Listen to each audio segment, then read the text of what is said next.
Hello, friends, and welcome to Looking Up. This is a podcast for Christian women, and our aim and our goal is to point you to Christ and to help you to look up and see the things that are heavenly and spiritual instead of the things that are just crowding around us here on this earth.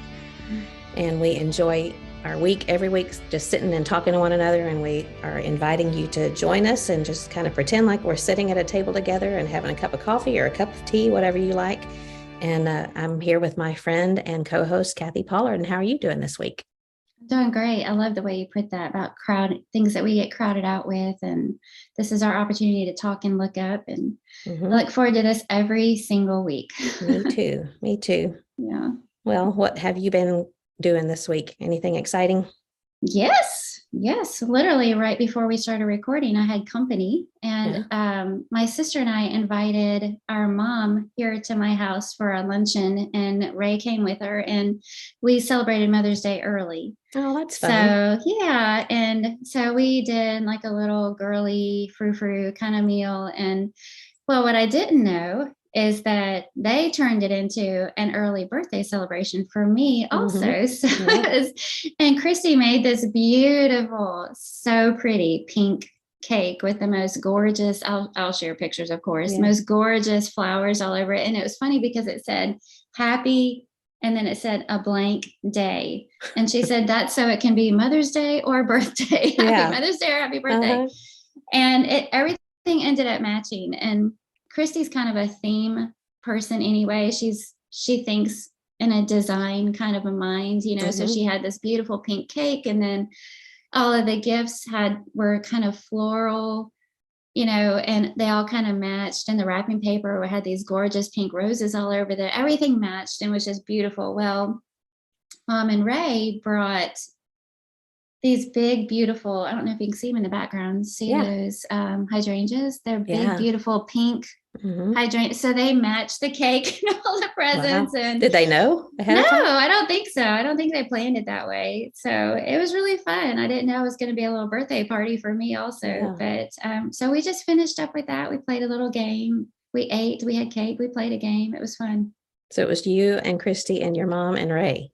Yes. And Ray enjoyed being with the girls, huh? Yeah, he tried to leave. He said, I'm just going to go to Home Depot and let y'all do your girl do manly things. Yeah, but Mom was like, please, please, please. And I think she just wanted to go to Home Depot with him. She wanted him to wait. Yes. So anyway, but it was fun. It was fun. Well, how about you? Your birthday falls on Mother's Day. Yes. Has that happened before? Yeah, every now and then. In fact, when I was born on Mother's Day. Oh, well, that was a good gift. I made my mom a mom on Mother's Day. Yeah. Well, we're going to be there on your birthday, and I was going to pretend. Best gift ever. I was going to pretend like I had forgotten and not say anything about it, but I can't. I know it's your birthday. I know it's Mother's Day. So happy early birthday. By the time this airs, your birthday will be past. Yes, but we'll still be together. Yeah. But, by the time you reach a certain age, birthdays are celebrated over more than just one day. Is that right? Yeah. I do know someone that celebrates for the whole month. Yeah. Well, if you can pull it off, why not? Well, true. Yeah. I don't know if Neil will go for that. When it's my birthday. So our plan is to go to the Ark on Monday, right? Yeah. We're still doing that, right? Where is that exactly? I looked it up. I can't remember the name of the place, but I know it's 3 hours from here. Yeah. Well, I'm looking forward to that. I've been wanting to go there ever since they built it. And I talked to someone last night who's been there, and I said, is a day going to be enough? And she said, well, if you don't stop and read every single little post along the way. That's what I've heard too. We may have to leave Neil and John in the dust. Yes, we've been told you probably should spend the night. And we said, we can't. We're going to have to squeeze it all. We'll have to get up early. It opens at 9. Okay. So hopefully we can be there by the time it opens. And then, stay as long as, I think we're married to men who are going to want to read every single fact. Yeah. So you and I can just race ahead and we'll see everything and they'll read everything. That's right. Yeah. Okay. Well, I can't wait. I'm really looking forward to it. Yeah. So this week has been, for me, all about Focal Point. This is Thursday. So Focal Point really started Saturday night. John spoke Saturday night, and they had a youth day. They actually called it a short course kind of thing for to prepare for DU that comes up here at Dripping Springs in August. Okay. So they had a youth event on Saturday with, I don't know, 5 or 6 different speakers. And then Sunday they kicked off, I guess Saturday night was more the kickoff of Focal Point. So we were there Saturday and we were there all day Monday. And then on Thursday, we couldn't do every day. That's one of the hard things about, I think I said this before, that it's so close, is that when you're close to home, everything at home still goes on. Mm-hmm. We had doctor's appointments and just different things that we had to take care of. So we didn't get to go to every single session, but it was really, Plus you really had good. house guests. We did, yeah. We had lots of Petrillos in our house, and it was a lot of fun. We enjoyed having them. So I watched your lessons live. It was excellent. They were both excellent. That was sweet for you to share that. And I didn't even know. I'm glad I didn't know ahead of time that they were going to live stream that, because that would have made me extremely nervous. I'm glad they did. That was great. Well, I did something different with screen mirroring. Have you ever done that? No, but I've wanted to. I've chickened out. I wanted to, because it'd be great for teaching Bible marking to be able to screen share, but I always chicken out. But I saw you do that and I was like, wow. Well, it wasn't perfectly smooth because the internet kept kicking me off, and I was wanting to kind of go back and forth between the writing. So I had everyone write a certain section of scripture. So we took 10 minutes and they did that. And then I was hoping I had already done it ahead of time on a different piece of paper. So I was kind of referring to my paper and then writing it on my iPad. And then it was reflecting on the screen behind me. And then I wanted to take everyone to Bible Hub to show them how to use that. But that's where it kind of got a little bit clunky because it kept kicking me off the internet. Yeah, but you handled it well. It was real smooth. Well, thanks. It didn't feel super smooth, but I figured maybe they got enough out of it to know that it's very user-friendly and they can go and get pretty much anything they need from Bible Hub. Yeah. Yeah. So anyway, it was a good week at Focal Point. And what else did we do? Last night we went after Focal Point over to Sam and Julie Dilbeck's house. They're right next door in the preacher's home, and Dan and Diane Winkler were there. How fun. And Eddie Parrish was there. And of course, Brett and Julie were with us. And it was fun to sit around the table. And, Diane is not usually with him, but she was able to come with him this time. I say usually. Whenever he comes into this area, it doesn't seem that she's able to come, but they talked about funny things that happened in ministry, and Dan was recounting a story, and I can't remember who he was telling it about, but someone who put on a pair of waders to baptize someone, and he had a belt that he tightened around himself to hold them up. But then they all the legs acted like balloons. And so when the man tried to get down in the baptistry, his feet popped up. And anyway, Dan was just standing up and acting it out. And it was hilarious just listening to him. He's just such a nice man.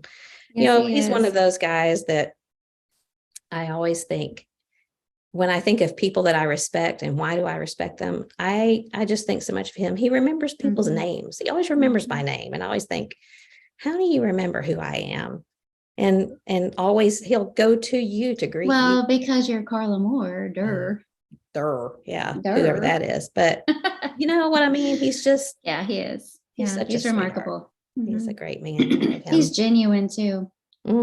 He's so talented and can break down a text like nobody's business, but he has just maintained this genuineness and humility, and you can tell he just loves God and God's people and the word. And exactly. Yeah.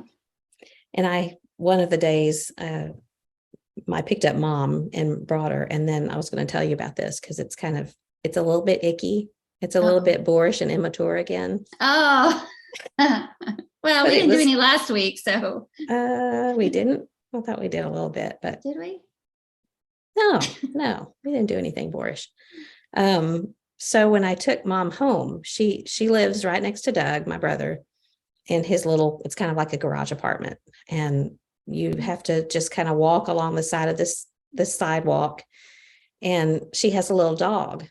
Her dog's name is Baby Girl, and it's just a little rescue dog, and the sweetest little dog. Baby Girl, BG, sometimes we call her. And so when we we got inside the fence. We always shut the fence behind us so that she won't escape, and opened the door, and baby girl like stopped at the door and just like she was pouncing and just went crazy and went immediately. There was a baby armadillo in the yard right outside mom's door. I didn't see it, and we walked right by it. And she grabbed that thing and it tried to roll up in a ball. And I will spare everyone all of the details, but she was not very nice to that baby armadillo. Oh, no. I know, it was very sad, but at the same time, they wreck your yard. They dig holes and stuff. So yeah, I've never seen a baby one. well, I mean, it was probably about that big, not super tiny. It was like, by the time you add a tail on it, it was a lot longer.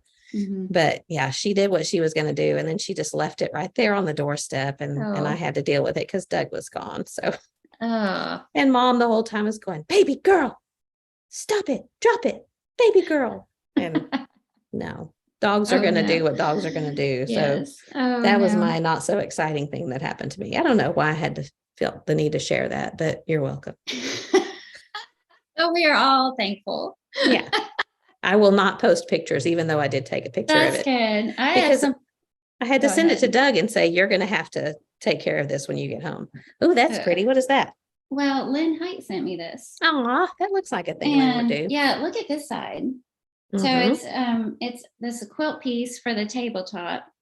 And I asked her, which side goes up? Because they're both pretty. And she said she made it that way on purpose. There's no tag on either side so that you can do either way. But one side has a really more intricate kind of pattern on it. But the colors, for those of you who aren't watching, are blue and yellow and white. And she said that she saw the picture of the chandelier, the antique chandelier that I have that's blue and white. And she wanted something to match. So she sent me this and it was beautiful and I love it. And I wanted to share it with everybody. Yeah. So she's a quilter extraordinaire. She is super talented also. I'm jealous of people that can quilt because I've always wanted to and just never took the time to learn. Well, she just started not long ago.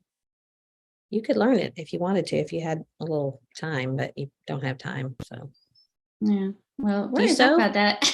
No. Okay. Well, no, I want to sew. I want to sew so bad. And that's the only D I got in high school. You got a D in sewing? Listen, I took a class called Creative Living, which covered babysitting of all things, cooking, sewing, and the whole sewing project. I failed because I chose a jumper. The pattern was called Simplicity, which is a lie. And there were 30 something of us in that room and I had no help and I never finished it. And so I failed it, which ended up giving me a D in that class. And my dad was like, you got what? In what class? That's kind of a gimme most of the time. Right. And then not long after we were married, I tried again. I tried to make just this little elastic waisted skirt.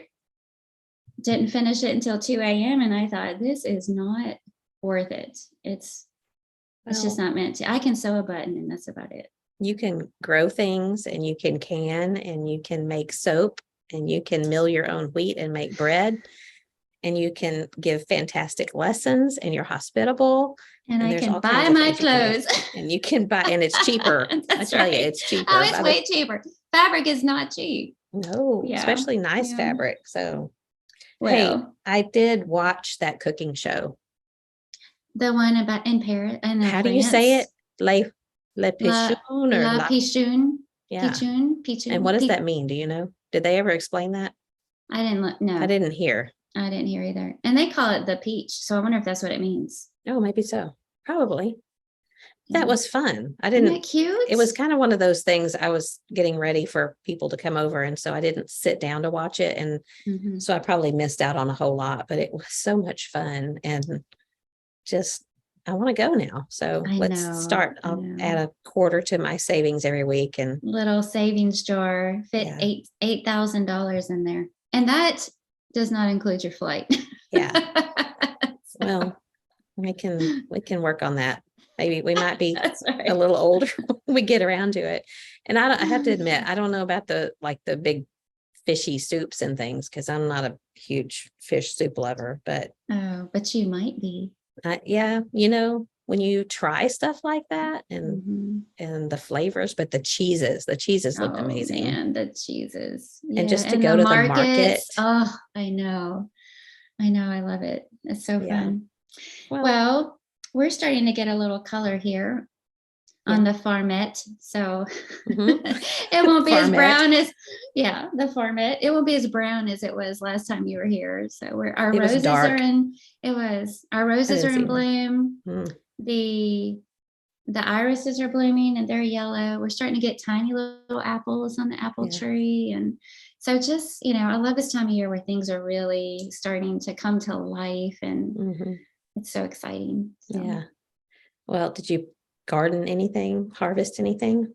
Yes, I'm still harvesting a bunch of things, early spring things. And we've been working in the yard almost every day, but it's nothing really exciting. We're just planting more things and,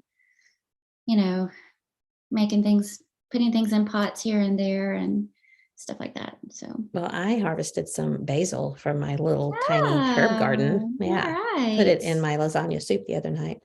And, when you told me that about lettuce, how you can pull the leaves or cut it and then it just grows again. Well, it's the same thing happened to my basil plant. Yes, that's right. And if you keep pinching them down, they like to be harvested because then they'll grow fuller and thicker instead of tall and spindly. So pinch them at the next set of leaves. At the next set of leaves, go down the stem and pinch at the next set of leaves. Underneath the top, you mean? Yeah, and that also keep them from bolting. Keep them from what? Bolting. When herbs bolt, that's when they flower. Oh. And so then they get bitter when they do that. So if you keep harvesting them, it'll keep them from bolting or delay it.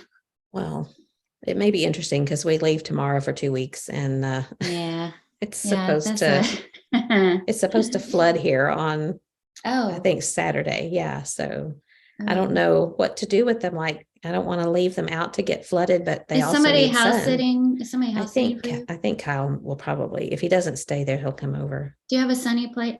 Oh, they're in pots, right? You have a sunny window in your house? Yeah. You might just put them in there and just ask him to water them a couple of times while you're gone. That's probably what I should do, because I think if I leave them out there, they're just going to die. They'll be overwatered. Yikes. Yeah. Well, I was going to tell you, your Fruity Pebbles popcorn that you sent me saved my life. Saved your life? That might be a little dramatic, but here's what happened. So Tuesday night was our ladies' Bible class, once a month ladies' Bible class in my house. And the way I've done it is I taught the first one and provided the refreshments, and Hillary helped me with the refreshments. Well, then I had a sign-up sheet where women, if they want to, can sign up to teach one of the lessons, or they can sign up to bring a snack if they want to. And so somebody had signed up to bring refreshments, and through circumstances that I won't get into, it turned out that no goodies showed up. And so I went to my pantry. I've got like 37 women in my house. Boy. I went to my pantry and I'm going, oh, what do I have? What do I have? I still had half a bag of Fruity Pebbles popcorn. Did everybody get one piece of popcorn? It was a big bag. It was like the 5 loaves and 2 fishes of popcorn. It was a huge bag. It filled up my whole bowl. Okay. So I poured that. One of my little literary boxes, one of the presents was a box of cookies called Twinkles. They're star-shaped cookies. I hadn't opened those yet, so I opened those and put them on a plate. And then I had leftover candy from Equipped. So I put that in a bowl. So we had the most motley bunch of stuff on the counter for people. But I think the hit of the party was the Fruity Pebbles popcorn. They thought I made it. Was it? I haven't had any of it. Was it like stuck together like clumps? Oh, that sounds really tasty, doesn't it? No, I know what you're saying, but you know how when people take popcorn and they coat it with a white candy coating, it had that on it, and then the Fruity Pebbles were stuck to that. Okay. but it was all like separate pieces. Okay. So, Wow. yeah, but somebody Well, asked you're me if welcome, I Lehman had, Avenue Church of Christ, because yes, basically I saved your life. you did, or at least our class. Yeah. They would have been like, we drove all the way out to the country and we don't even get a snack. Well, such as it was. It Well, always works out though, doesn't it? it does. It does. Yeah. Well, shall we get on with our topic and maybe We not probably break should. another record like we did last week Man, again? we're terrible at, or good at that, however you want to look Depending at on it. how you look at it. Yeah. Yeah, let's not break another record this time. You know, someone at Lehman Avenue said again how, quote, soothing our voices are, and how she didn't say she had to fight to stay awake, but it was kind of what she was implying. Yeah, I'm trying not to be offended by these remarks. I know. So I'm trying to think how I can make my voice more animated and chipper I don't think you should and do fake. that. I don't think you should do I that. can't do that. You be you. Yeah. Yeah. We're just trying to be soothing If and somebody, yeah, as we said, just don't listen to us while you're driving and you'll be fine. Just, Or you go can into your listen before bedroom, bed. turn off the lights, cut on that box fan and put us on and have the best nap of your life. David Vestal told me this week that every time he goes into the house, he hears either your voice or my voice. Bree's listening to us. So thanks, Bree. Sorry, David. Yeah, thank you. That's so nice. We appreciate all of our listeners. We do. All 2 of you. No, I'm just kidding. My mom and your mom. We are going to hit 20,000 in the next day or 2. Oh, nice. If you count YouTube watches, because I'm just doing straight podcast listens, but if you count the YouTube views, we blew that away weeks ago. Okay. So what was it you asked everyone to do? Wear your looking up shirt. Yeah. By the time this is aired, though, we will have already hit that. Mm-hmm. So I'm going to give like a day heads up. Okay. In the group, and then ask everybody to wear their looking up shirts and share pictures, post pictures in them. So that'll be fun. I'll bring it with me. Okie dokie. All right. So what we've decided we wanted to talk about this week has to do with overdoing, overreacting, overanalyzing, overthinking, just all of these over things. And I had to tell you, I know that over-explaining was not one of our things that we decided to talk about, but I am guilty of over-explaining too. Have you ever done that? Probably. Oh, I do it all the time. And John's bad at it too. But it reminded me of a time that I was in Target and I was there with Aaron. And I was standing like close to the register. I was standing in line at the register. And I purposely picked a line that had several people in it so that I was kind of waiting for Erin because she had gone back to the toys to look for something for her nephew. And I thought, well, I had a few of her things in my basket. And so I was kind of waiting for her. And so I had a reason for being in the line that was a little bit longer, but you know how sometimes there'll be a person standing behind the registers or on the other side, the side that we're standing on, and she's directing people. You could go over here. It's quicker over here. Oh, yeah.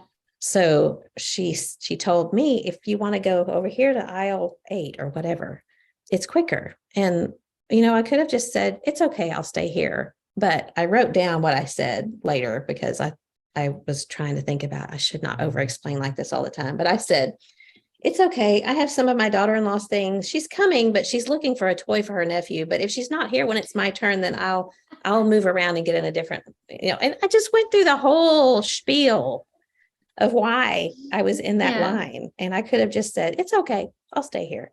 And John does it all the time. It's funny when I see his text messages to people, he'll say, is it okay for this? And, it'll be this long of a message and they'll write back thumbs up. And then he'll say, oh, well, thanks. But this is why, another long message. So over explaining is something that I definitely do too, but that's really not part of our topic, but I couldn't help but think Neil about does that also. He does that also. I think it's just because he's a very people person. I think that plays a big part of it. And he's just really comfortable talking and sharing and, so it's a part of his natural personality. Yeah. Well, I think sometimes it can be endearing. Yeah. And sometimes it can be unnecessary. And I think usually with me, it's unnecessary. There are times when I think, and knowing he's going to listen to this later, there are times when I think, I'm like looking at him like, just get to the point. They don't care. They don't care about all that. Just what's that got to do with anything? Just get to the point. Yeah. I find myself telling John, it doesn't matter. That part doesn't matter. It doesn't matter. Yeah. Just keep going. Cares. Nobody cares. Move on. Move on. Yeah. Okay. So I'll move on right now. Okay. Well, let's talk about overanalyzing and overthinking. All right. Is anybody ever guilty of that? Well, we're not. No, I am. I don't think that this is a thing that I struggle too much with, because usually no. Okay, maybe I do. You're looking at me like I do. Well, I mean, we have conversations about. Okay, evidently, I do have a problem with overanalyzing. Overthinking for sure. Overthinking. Not that it's a problem. Well, I guess that's a harsh reality that I'm going to have to come to terms with. Now you're going to overthink this conversation. I probably will. I'm just thinking back to all the follow-up texts to almost every episode we've recorded. Yeah, both of us. Do you think I said too much about that? Yes. Oh, I hope nobody thinks I said this. Yeah, that's true. And we usually follow that up with, we're probably overthinking this. Yeah, definitely. Yeah. Well, I looked up a few articles and some things that I could find, some signs of overthinking, which really is basically worry, don't you think?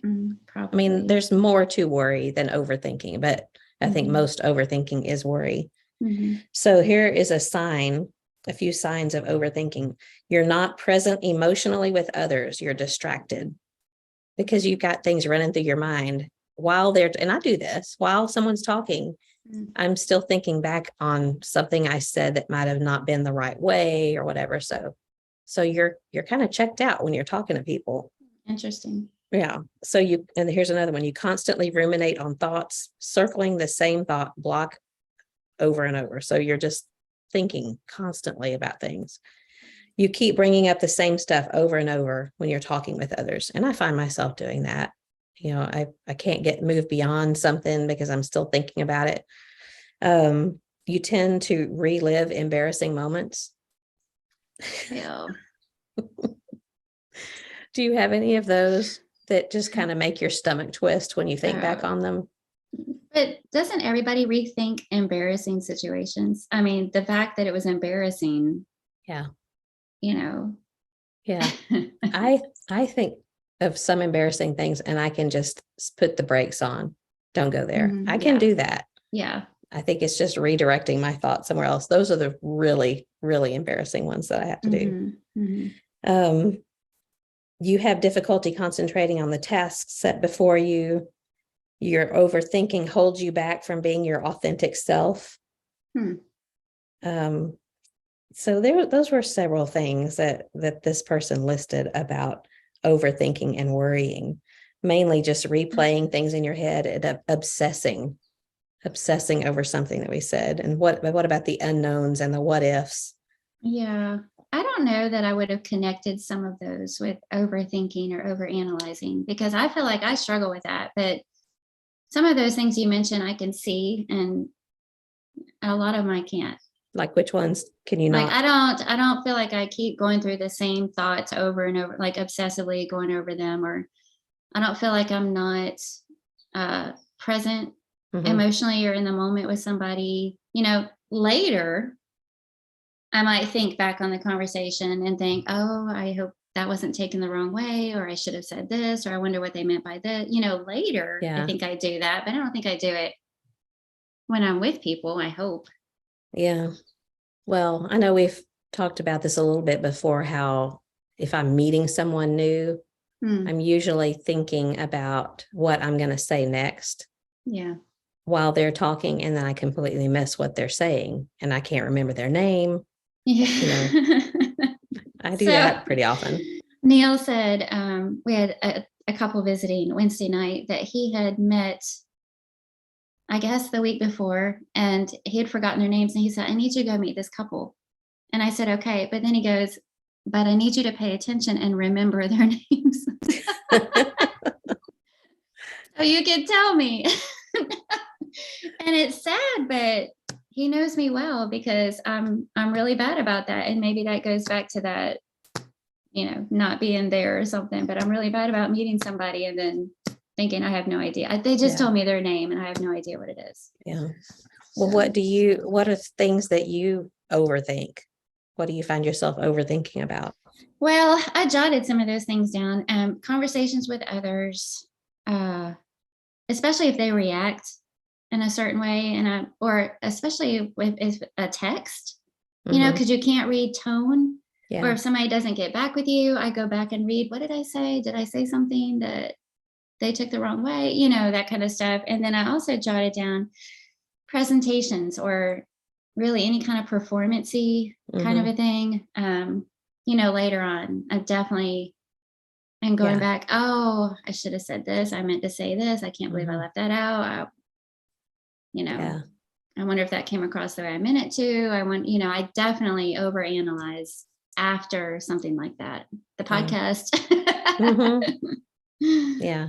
And the podcast is the only thing that I listen again to.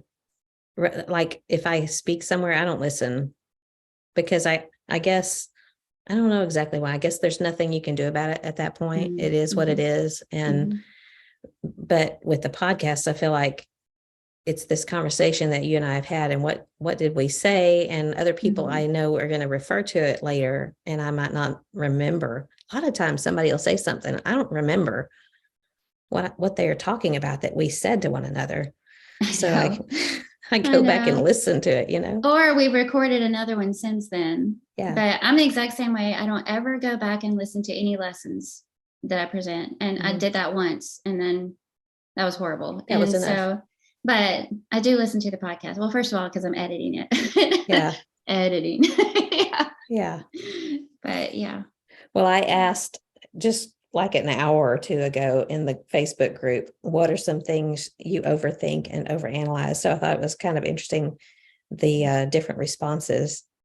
And most of it is about what people think of us and if they were offended by something we said. So Ashley McIntosh said, what people think of me, or if they were offended with something I did or said.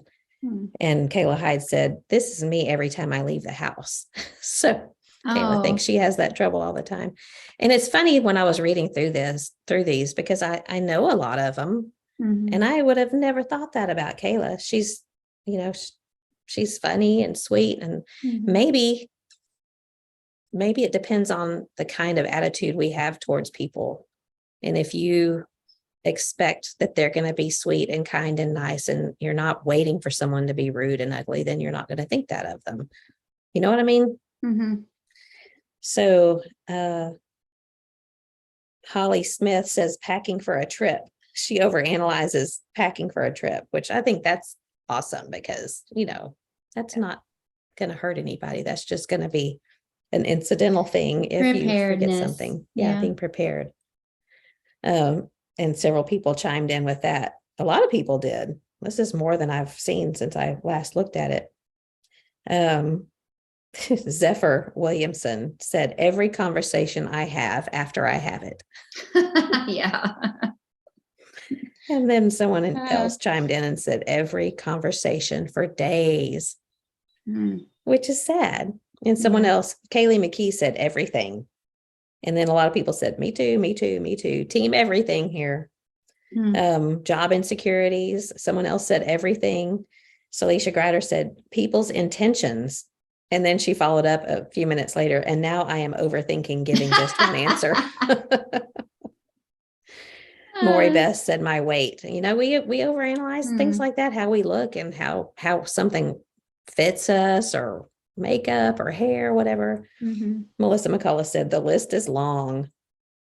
And Tila Wren said what I did or didn't say, or what I should have said, for days after the conversation was over. And then several people said, yep, same thing. Julie Gibbs said, oh yes, I'm capable of remembering and overanalyzing conversations from years ago that I wish I had responded to differently. Yeah.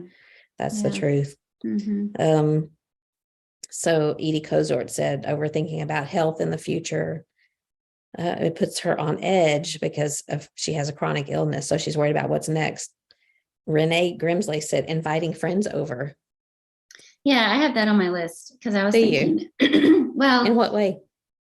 Before they get here, I'm thinking what to fix. What are we going to do? Because I want there to be a natural flow. I like for there to be a starting point and like a natural end.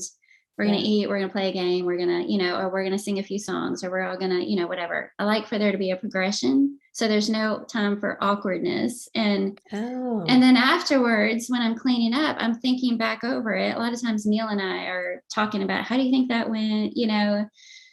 Did they seem comfortable? Did they seem to have a good time? All that stuff. And really, I don't know if that comes across. Like, does that stress or worry come across to my guests and keep me from being just, whatever happens, happens. I just want people to be warm and happy here. Yeah. Well, and they always Instead, are. I have to plan it all out and think it all through. But that to me is being intentional and thinking ahead of time, which is good. Yeah. I think that's a good thing. As long as everything goes according to plan. And if it doesn't, what happens? Right. That's what I have to work on. So, well, okay. So Rachel McCarty said, do they really like me? Did I make them mad? Katie Balance said, if I'm doing enough for others, how I make others feel, if I'm forgetting something or someone. So, we have a lot of concerns about things that are, even if they're in our control, in or out of our control, we overthink things and overanalyze things. And it made me think of an article that Kristy Huntsman wrote a while back. And it was funny because I couldn't remember exactly what it was called, but I remembered it was an article she wrote for Come Fill Your Cup, and that the word awkward was in her article. So when I searched on Come Fill Your Cup, I just typed in Kristy Huntsman awkward. So Kristy, I don't know if you listen to this, if you somehow are able to see the different searches that come up on Come Fill Your Cup, that's why that's there. But there's an article that she wrote, and it's about how she felt like she overthought things. And she had a friend that, I didn't want to read the whole thing, so I'll see if I can kind of summarize. She had a friend that they had texted back and forth, and they were encouraging one another to try to kind of keep house better and to clean up and do things like that. And her friend had told her that she'd kind of had a good day doing whatever, cleaning her sink. I don't remember what it was. And so Kristy went and bought this soap to give to her, and she put a little bow on it, a little note on it that said, "You're doing great." And she was going to run it over to her house. And then she said she got to the driveway of this woman's house, and she sat there for a minute. She thought, am I being stupid? Is this a terrible gift? Why would this is kind of dumb. Why am I doing this? Oh, no. Which to me is, how in the world could she have thought that was dumb? But this is what she wrote. She said, I wanted so much to be an encourager. I wanted to be the one who said or did the right thing that could brighten someone else's day. However, I recognized that on so many occasions, I had allowed my disease of overthinking to paralyze my actions. Upon this realization, I decided to visit with my friend Jennifer, who is one of the biggest encouragers I'd ever met. I recounted my story of the soap and described the fact that I was so worried about how people would respond to me that I could not bring myself to do and say many of the things I wanted. She looked me straight in the eye and said, "But it's not about you, is it?" 8 years later, I can still hear these words echoing in my head. She was right. I had made the entire endeavor about myself. How would these things affect me? What would these people think of me? What would happen to me? The answer was simple: get over myself and decide to just be weird. If I do 100 things to lift others up and a few people think I'm an odd duck, which I am, by the way, who cares? I've encouraged so many others. Over and over again, scripture echoes this sentiment. Just be weird. Peter calls us aliens and strangers, reminding us that we shouldn't look like the rest of the world. And so she just goes on to say, yeah, that's good. That, yeah, we make it all about us when we are overthinking things. And it's pretty self-centered, isn't it? Well, and really, for us to overthink. All of these things that we're talking about, overreacting, overthinking. I was just making a note, by the way, to share that link to her article in the show notes too, not just in the Facebook page. So that's what I was doing. Okay. But isn't that the solution to all these things though? If you're overthinking, overreacting, get over yourself. Mm-hmm. And you have a Bible marking that's get over yourself. And I think we may have shared it before, but it would be good to share it again because it's not, everything is not about us. And I don't think anybody, I hate to break it to you, but it's not. Yeah. But we just spend so much time thinking about how other people are going to think and feel about us. And if we could just turn that around and shower that, I don't want to say shower that obsessive thinking on other people, but just focus on others and welcoming others and encouraging others. Well, and didn't I, before we hit record, share something with you that I was worried about? And I said, I don't feel adequate to the task. And and you said, but it's not about you. Probably because I had just read that article. Yeah. And you were right. Well, but it's also about being in control of our thoughts too. That's something that came up, and that's really hard to do, and I don't even know how to do it. I think it comes naturally for some people to just stop thinking that way, just stop it and redirect your thinking. But there were several passages that came up when I was thinking about this. But 2 Corinthians 10:5 that talks about. I got that one. You already got it. Do you have it written down or memorized where you can say it? I have it written down. I don't have it memorized. Can you say it then? Yeah, 2 Corinthians 10:5. Take every thought captive and make it obedient to Christ. Oh, I like that version. Make it obedient to Christ. So how do we do that? No, I just read the verse. You're supposed to talk about it. Yeah. Well, don't let your thoughts run away with you is what I thought of, because he says take every thought captive, and you're feeding that self-absorption when you're overthinking things sometimes, and feeding it. That's a good way of putting it. Not overthinking everything is bad or overanalyzing is bad, because you need to think and analyze. But we're talking about this obsessive, not being able to let it go thing, and Paul says take every thought captive, which makes me think that we have to be intentional about it and to recognize it when it's happening and then take control and not let our thoughts run away from us, and instead turn that in a way that's productive for Christ and for others. I had to go to the doctor yesterday. It was just a checkup, but I hate you and I've talked about this before. I hate going to the doctor. I don't know why. And I don't go very often. It's, how they always say that women will go to the doctor for everything and men will not. Well, it's just the opposite for John and me. He'll go to the doctor easily. It doesn't bother him. But for all the doctors who are listening, we love you. Oh, absolutely.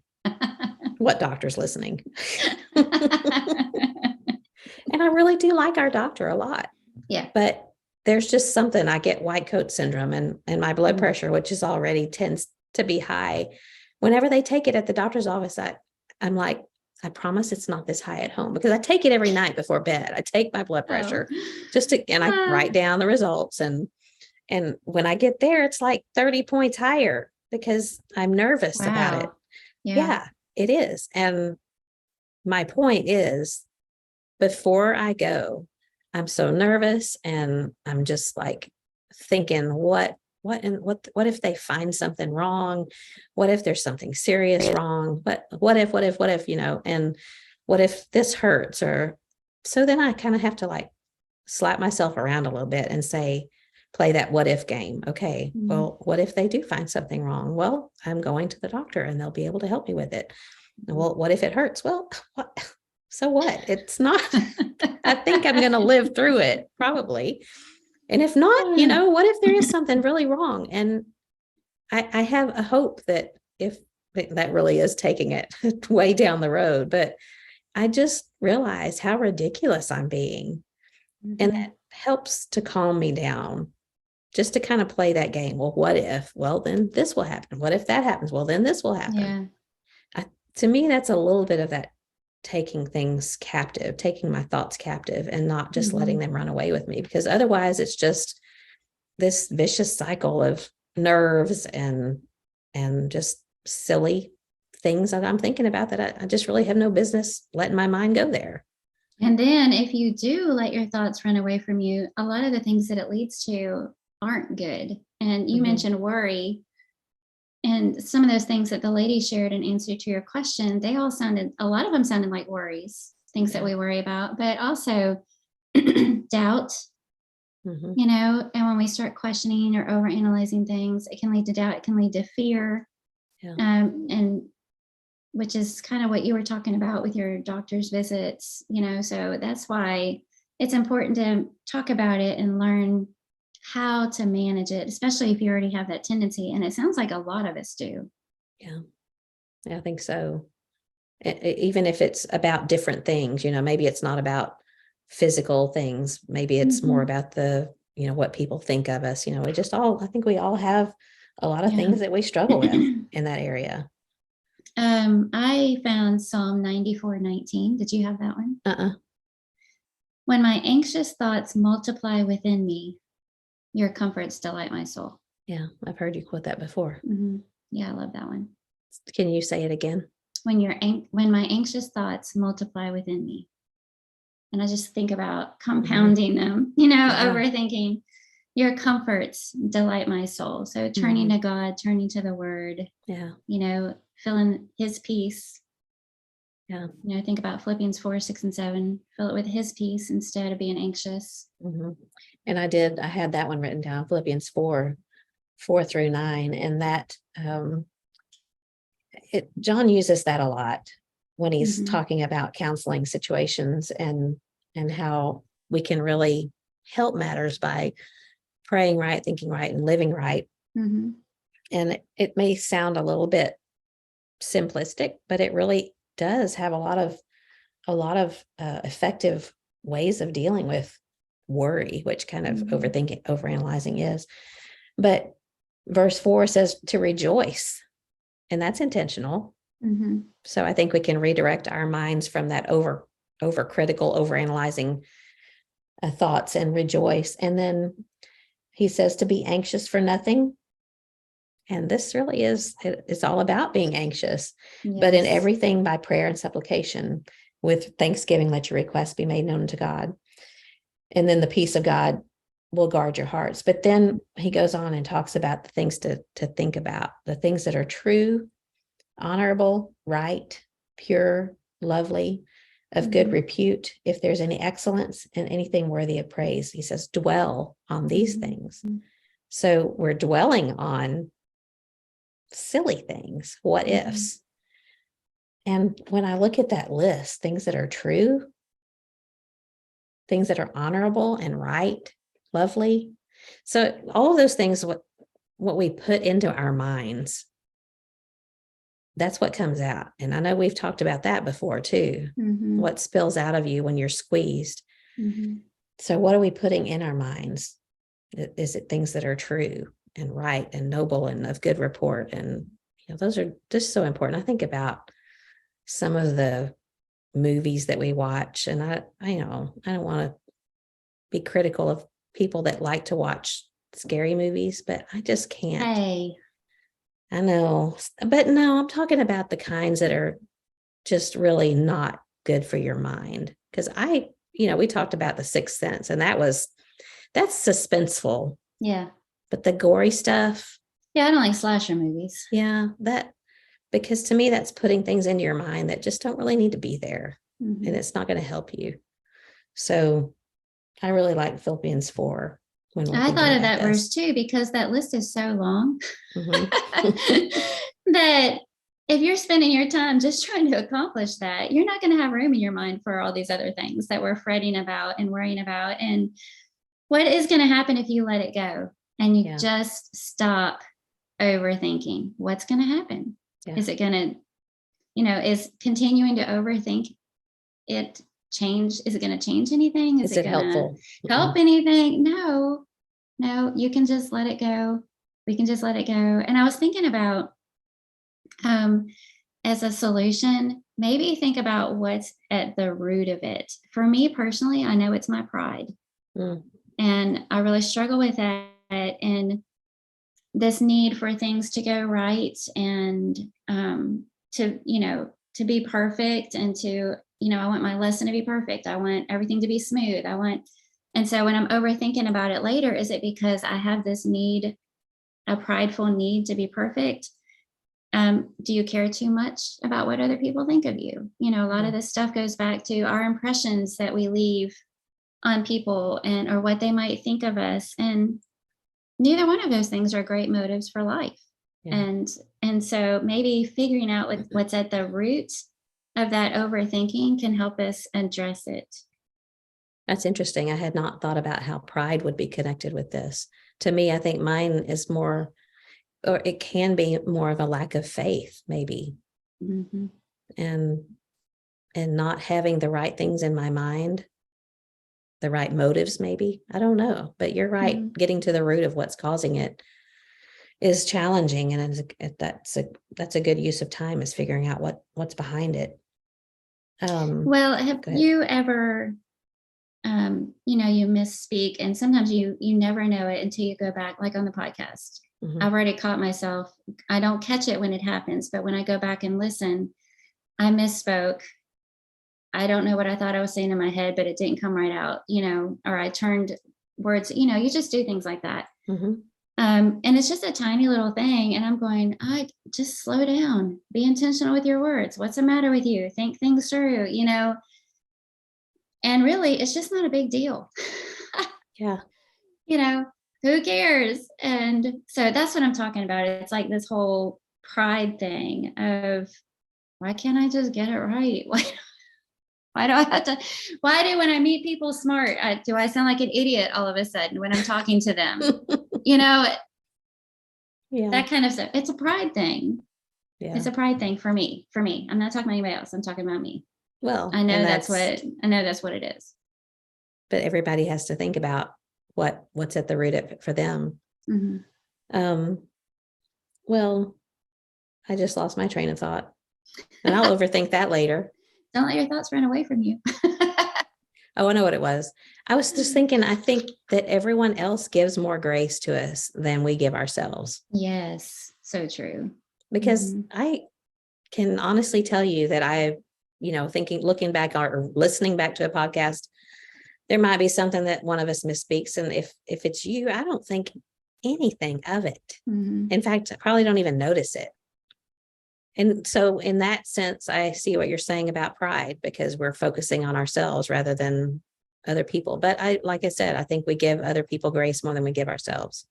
Yeah. And you said, it's just dawning on me as we're having this conversation. You said something about signs of overthinking is not being in the moment in a conversation, emotionally. Mm-hmm. I said, I don't think I do that. Well, but when I go back and listen to the podcast to upload it, sometimes you say things and I think, I don't remember hearing her say that. Same here. And it must be because I was already either thinking about what I was going to say next or how to segue into the next thing instead of focusing on what you were saying. But that happens. But we have to do that some. So I'm giving you grace here, because I do the same thing. Yeah. Oh, that's really interesting. I didn't hear that the first time. Oh boy. Okay. Okay. So another verse that I did think about was Romans 12, 1 and 2. And he says, by the mercies of God, present your bodies a living and holy sacrifice, and do not be conformed to the world, but be transformed by the renewing of your mind to prove what the will of God is. So how do you renew your mind? Mm-hmm. Yeah, go ahead. How do you renew your mind? You came up with that verse. You know what I do love about that verse, though? This isn't answering your question. Okay, it's just give me some time to think about. Yes, I will stall. The part about be not conformed to this world, but be transformed by the renewing of your mind, so that you may prove what is that good and acceptable and perfect will of God. Mm-hmm. And I did a study on that one time and really came to understand it to be saying that when you do transform yourself, not conform, but do the will of God, transform yourself, present your body as a living sacrifice. When you do these things, you're proving to yourself that God's way is good and acceptable and perfect. Mm. And it's because it says that so that you may prove, what is it? I mean, I don't So need that to you know. may prove what the What will of is God that? is. Yeah, so that you may prove what is that good and acceptable and perfect will of God. Well, you're proving to yourself by living it out. You're seeing it come to fruition that God's way is best. You're proving to yourself that that perfect will of God is perfect for you. It's good for you. It's proving to yourself by living it out. Yeah, that's good.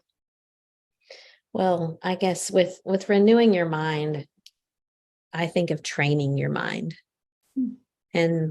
And that's intentional. We use that word a lot, being intentional, but I think that's what Christian life is being intentional about our thoughts, our actions, our words, our motives, but it's not instant, it's something that we grow into. And so training your mind, it's like a physical training. It's a daily thing that we put time and work into. And so if we're overthinking or overanalyzing or worrying about something, then we decide, I'm not going to be that way. And we start training our minds to think, maybe when we have this thought about ourselves, did I say that wrong? Are they going to think badly of me? Then we tell ourselves, okay, I'm going to think of something good about myself, or something good that I did in this situation, or just it's a redirecting of our thoughts. Well, and Christianity is so much about renewal, the new walk, the new life, getting rid of the old man and the old ways, being dead to self, rise to walk in newness of life, and renewing our minds. And I think your word intention there is so perfect for this whole topic, is instead of feeding that cycle, because it kind of becomes a habit, doesn't it, of overanalyzing everything. And it's exhausting. Yeah. It's wearying and exhausting, and we're not doing ourselves any favors. And being intentional about breaking that habit, instead renewing our minds by that list of good things to be thinking about, or turning it to praise, or turning it to a gratitude, or something good about somebody else, taking the focus off of ourselves, or just get over yourself. Well, and that maybe you actually really did mess up. Yeah. And maybe you did say something thoughtless, and you might need to spend some time thinking about it, but then get over it and move on, and how many times have learn you from it. How many times have you gone to someone, I know I've done this, and said, I feel so bad about what I said. And they go, huh? Yeah. What are you talking about? I never thought anything of it. And I think probably 9 times out of 10, what we're worried about that we said or did or whatever, they didn't think a thing of it. And if they did, maybe they're the ones with the problem. What is that saying? Those who mind don't matter, and those who matter don't mind. Yes. I don't want to say that nobody matters, but there's some people that are going to be offended no matter what you say or do. And you just kind of have to move beyond that and not worry so much about it. Yeah. Yeah. But anyway, I think the thing that really smacked me in the face thinking about all this is that it's not about me. Everything's not about me. And so when I start over analyzing, overthinking things, I'm going to have to tell myself, it's not about you. Try to do better and move on with it. And so, really, what a relief that should be. Yeah. No kidding. Take the pressure off yourself. Take the burden off yourself. It's not about you. It's about the God who's at work in you, as I've heard Neil say before. And that should be relieving. Yeah. It's not about you. It's about the God in you. That's good. So there was one other thing, and we've got a couple of other overthinking anyway, we have another couple of overs to talk about, but I wanted to read a couple of things that I thought it was interesting. John Piper had an essay about overthinking. And one of the things that he said to do to stop doing it is to look up, which I thought, well, hey. Yeah. And he said, the Bible directs our thoughts outward, away from subjectivism and away from introspection to the right comprehension of great and glorious things. And sometimes he has big words and I have to read them 3 or 4 times, but I like that though. Great and glorious. Yeah. So the Bible directs our thoughts outward, away from subjectivism and away from introspection, which, introspection's just always thinking inwardly, to the right comprehension of great and glorious things. So, I Mm. mean, for Christians, we have so many blessings to think about and look at and consider. And so if we think about who wants us to be inward, who wants us to always be self-doubting and self-absorbed with thoughts. And really that's what this is. It's the devil. He wants us to be involved in self. And so that makes me mad. Anytime I think about the devil wanting me to do something that makes me mad, want to not do it. And us falling for it. Right. And not realizing that we're it. the ones that crack the door open for him to get in. Yeah. Yeah. So he also said, in other words, stop standing in front of the mirror and worrying about your hair and whatever you're all worked up about, but get over to the window and look out. Oh. And then look up. Yeah. And he talks about Philippians 4 also. And then he quotes Colossians 3, which is our theme verse, if you will. So he says, if you want to do something right with your mind and your thinking, put it on things that are true, put it on things that are above, put it on things that are Christ's, put it on Christ himself. I thought that was just so great. That's really good. Yeah. So overthinking and overanalyzing. Well, I have one more thing. Okay. On that, I was trying to think of the solution type stuff. And the last thing was embracing the sense of humor. Yeah. Because I think that will keep us from getting so caught up or wrapped up in worry about us and what we're said or did or how we're coming across. Learn to laugh at yourself and have a sense of humor about it. And isn't that so attractive on so people? Much. Yeah. Yeah. I think it's that I'm drawn to people that can laugh at themselves instead of taking themselves so seriously. Yes. And it makes everybody else more comfortable too. Think about the scenario that I shared about overthinking when somebody comes over for dinner because I want everything to go so just right. Well, if I'm giving off those kinds of vibes, that's stressful and nobody relaxes. And then if something does go wrong, I burn the bread, or whatever happens, then I'm just stressed about it instead of having that ability to just laugh it off, it happens, have a sense of humor about it. And so that everybody can be comfortable. And then it's just a fun memory later instead of, that was awkward. Sometimes those things are the funniest things to look back at. Hey, remember when I said that? And you've got this foot-shaped hole where your mouth is, where you're pulling your foot out of your mouth. Well, I think of a visual of two people responding to the same thing, and it's tripping and falling. Nobody's getting hurt in this visual. But one person gets up and they dust themselves off and they're laughing about it. What a klutz I am, that was hilarious or whatever. And they go on their way. The other person is absolutely mortified. Yeah. And you can see it in their complete body response. Their face turns red, they might start crying, or they might get all flustered and aggravated and just want to leave. It was an accident. Yeah. Or maybe, clumsiness. Yeah. But you can respond and look how those separate responses would affect other people that witnessed it. The one that laughed, everybody is comfortable and can laugh with them or at them. At them, yeah. The one that's all embarrassed and what do you do? Yeah. And then it's like, it just affects everybody. So that's a great analogy. That I think that will help me. Sense of humor. Yeah. I think that'll help when this comes up again with me. Yeah. Did I ever tell you, I know I put a picture of when I put my boots, a picture of my boots, and I said I had a scar on my knee. Yes. Did I ever tell you about that? I don't remember. Yeah. Start telling me this. Start telling this story and I'll tell you. Well, it was Jordan and Jacob's coach. I don't think I told you.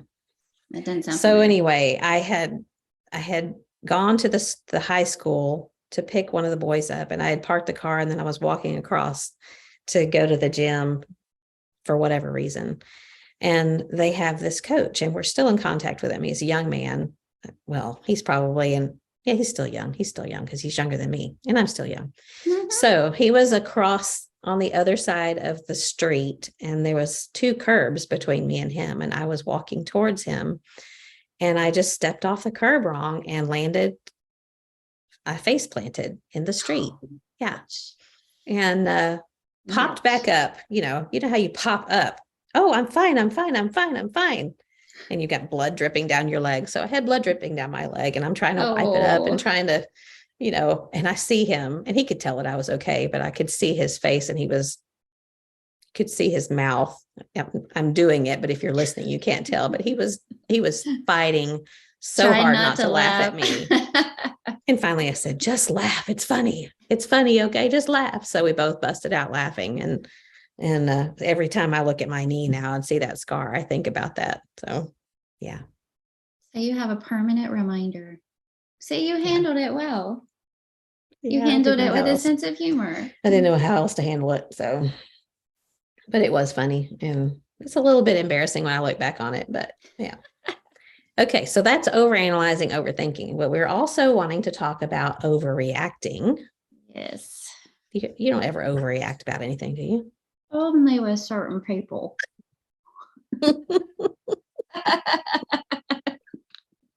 What certain people are those? Well, we don't need to call names on this episode. No. Well, no, I would dearly love to say that this isn't a problem for me, but in very recent times, and not even with my certain people, I overreacted to something that should not have been a big deal. And I kind of, it was one of those things where the more I thought about it, the more I was like, well, just feeding that aggravation and so you overthought about it, which caused you to overreact about it. I overreacted, and my indignation grew, and I really should have. It's that whole, it's to his glory to overlook an offense verse, that it was one of those moments. So yeah. Yes. I try to think if I have a problem with this overreacting. I'm sure I do with John. Yeah, I'm sure I do with Neil. Because, we're just comfortable with them, and we know that they're going to love us regardless of whether or not we overreact. But I don't know. I probably do. If I say I don't, you might look at me like you did when I said I don't have a problem with overthinking. You can say that. I agree with you. I don't think that you have a problem with this. At least I've never seen it. You seem to be very under pressure, calm kind of a person. Well, inside, I guess maybe there's an exterior overreacting and an interior overreacting. Oh yeah. And in my scenario, I didn't overreact. It was interior. It was, it bothered me, and it shouldn't have. And it bothered me later on, and it shouldn't have. So. Well, did you work through it? Well, Like how? Without having to go into the details, did you just have to think about it or pray about it? I had to pray about it. I had to realize that I was really making a big deal out of it. And I was really feeling my own oats about a situation, and I should have just let it go. Yeah. Now you got me curious. Well, I'll share it with you later. Okay. But I was thinking, what are some of the things that we overreact to? It could be a situation with a person, something happens, but I was thinking about frustrations. Yeah. When things don't go the way they should, or there's hiccups in the plan, or things don't happen as fast as you want them to. That's life. And I was yesterday, was that yesterday? Yes. I had planted some more seeds out in the far side of the herb garden, and we have changed hoses. And so I was dragging the hose all the way out there, and it wouldn't reach. And even when I turned the hose on, the water wouldn't go as far as I needed to. And we had changed out that hose because the hose head on the other one was busted. And so we switched hoses. Well, now this one has a better head, but it's not long enough, and it doesn't reach the garden. And I'm sharing, there's a point to this story. You're getting there. This was after having worked outside for a good while, and I was getting tired. And so by the time I just need to water these seeds that I've just put in the ground, and so I can get cleaned up and be done. And the hose doesn't reach. And for whatever reason, I'm going, really? And I'm trying to spray it up in the air and hoping the wind will, and it doesn't. And in my mind, I'm going, I am sick and tired of not having the right tools when I need them. And which was ridiculous. Yeah. But to me, that's an example. Was that an overreaction much? Yes. And I met Neil for lunch and I was like, the garden hose won't reach my herb garden. If you do your head like that, it might, yeah. I know. Well, and then I, because at the time Neil said, did you not just trade it out with the other one? And I was like, I couldn't unscrew it. I tried. Then he says, well, did you use a wrench? No. Yeah. And I'm just going, what is your problem? Yeah. I am in my the problem. grand scheme of all that's going on in the world, my garden hose won't reach. Yeah. So, reality check. Yeah, that was an overreact. That's just a trivial example of something that just happened yesterday, Yeah. Well, I do. It seems like when I have episodes like that, if I overreact about something, I get my legs cut out from under me later when I realize I was just wrong. And I'm sitting here trying to think of examples, and I can't think of a specific one, but I know, like, I keep a measuring tape in a specific place in my drawer so that I will know where that measuring tape is when I need it. And someone that lives in my house that shall remain nameless, sometimes will come and take that measuring tape and carry it somewhere else, and that someone will not return it to that certain place. It's so insignificant, but it's annoying to me when I can't find what I know. I put it back, but that other person does not put it back. And so I may or may not go and say, where is my measuring tape? Why isn't it in the drawer? And that person will say, I don't know where the measuring tape is. And then pretty soon I go find it where I left it.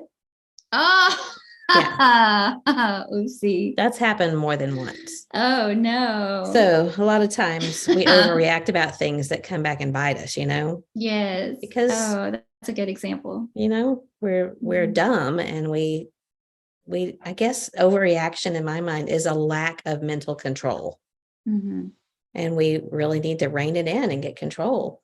And I think if we have a reputation, I was thinking about this, if we have a reputation for overreacting, are people going to come to us with concerns? Are they going to trust us with their thoughts and their hearts and their feelings? And I don't think so. Or I even don't. Knowing there are times when people need to share hard things that might disappoint you or hurt you, or maybe you need correction. And they're not going to want to do that if we have a tendency to overreact over dumb things and trivial things.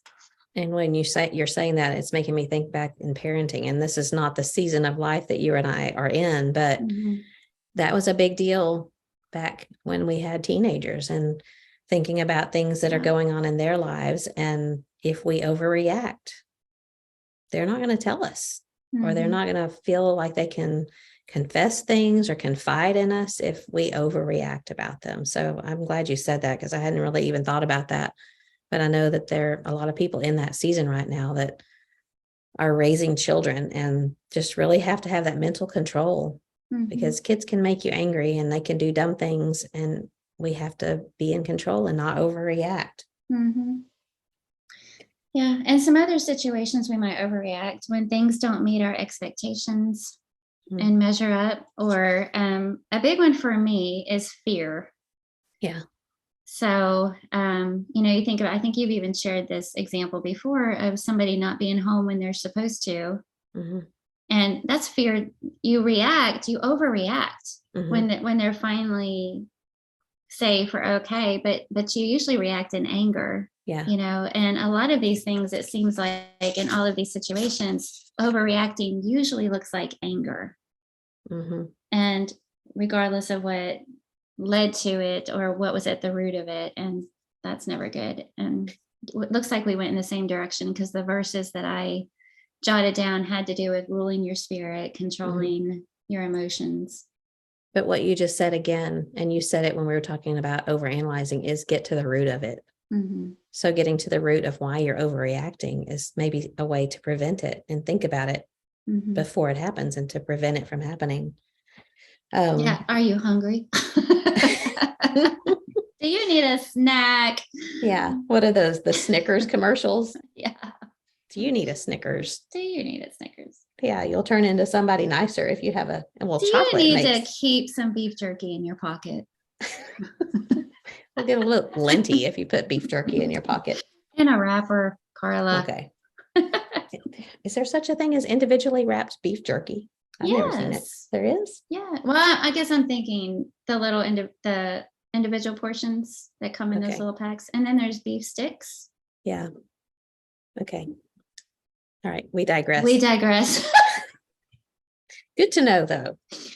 So I thought about Proverbs 4:23 that says, watch over your heart with all diligence, for from it flow the springs of life. Mm-hmm. And it's a heart issue. That's, yes. Overreacting is a heart issue. So, and a tough verse, though, a tough challenge. Yeah. Yeah. Watch over. I might need to look into that a little bit closer. What does it mean to watch over your heart? Is it like guarding your heart? And who is it telling to watch over your heart? Is that a question for me? Yeah. It's you. Yeah. It's you. It's you're accountable. I have to watch over my own heart. It's not anybody else's responsibility. As much as I would like to blame some circumstance or some person for my overreaction. Yeah. It's my responsibility. I have to rule my own heart. That when I wrote that down, Proverbs 4:23, I wrote down, stop giving frustration a place in my heart. Mm-hmm. So again, there's that intentionality of thinking about it ahead of time before we get to that place, and stop giving frustration that place. Mm-hmm. Also, not controlling the thoughts of my heart. I wrote down Proverbs 16:32, which says, I have that one too. Do you have it memorized? No, but I have it written down. Whoever is slow to anger is better than the mighty, and he who rules his spirit than he who takes a city. Isn't that the truth? Mm-hmm. James talks about the tongue. Mm-hmm. So there's lots of, and I guess overreacting doesn't necessarily always come out in words. It comes out in our body language. Yeah. Oh, yeah. That's probably more my facial expressions. Mm-hmm. Looking out the window, shall we say? Yeah. Yes, body language. Mm-hmm. Proverbs 12:16. The vexation, which I think is a great word. The vexation of a fool is known at once. And vexation is annoyance or frustration. Yeah. So when you have no trouble letting people know that you're annoyed. And then Proverbs 29:11. I feel like I need this one just branded. Branded on somewhere. Proverbs 29:11. A fool gives vent. Let me start again. A fool gives full vent to his spirit. Yeah. But a wise quietly holds it back. Yeah. So it takes wisdom. Mm-hmm. Wisdom to decide what words will come out of your mouth, what thoughts will enter your head, and what actions will pour out of your heart.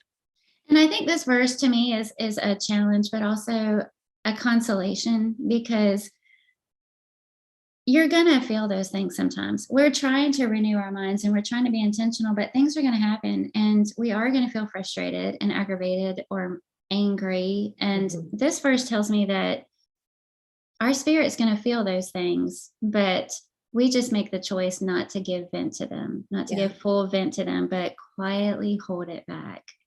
And so, but to me, that's kind of an assurance, is it's normal and human to feel those things and to respond that way, maybe emotionally off the bat. But what you do with those feelings and is what's on us. That's the guarding our heart part. That's a good point. Galatians 5:16 and following. But I say, walk by the Spirit, and you'll not carry out the desire of the flesh.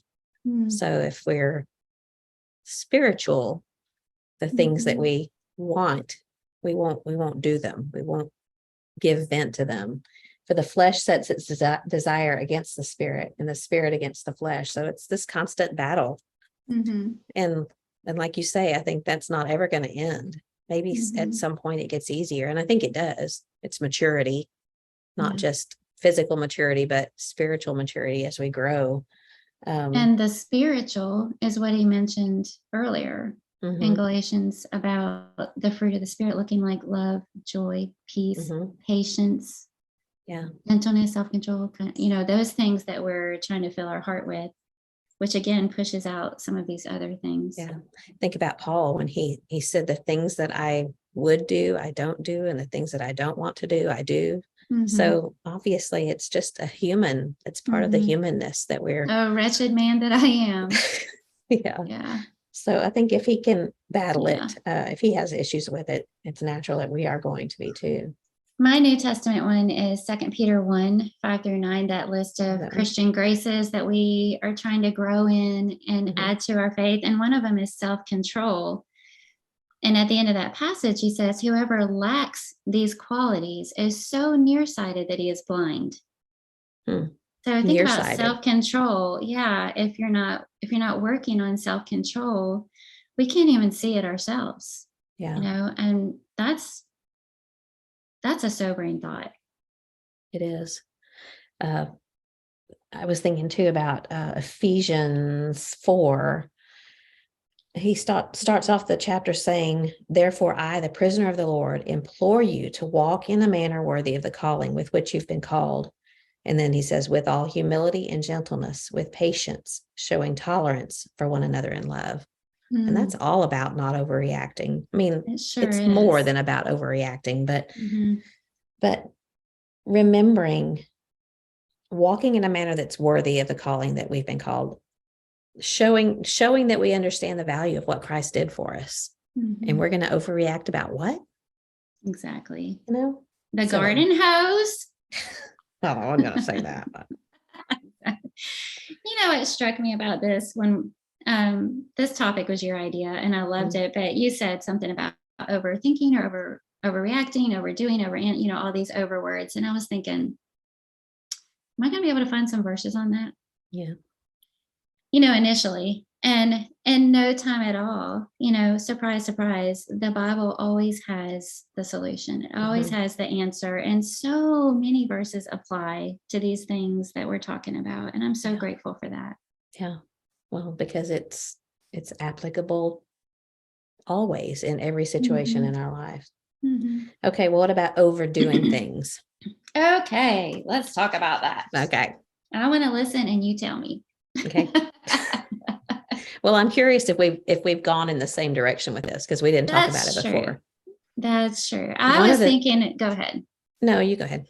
No, you go ahead. No, you go ahead. I was thinking about overcommitting ourselves to the point that it affects our spirit and how we react with others, or how we can enjoy or not enjoy Christian service. Because we're always so tired. Every time somebody asks, how are you?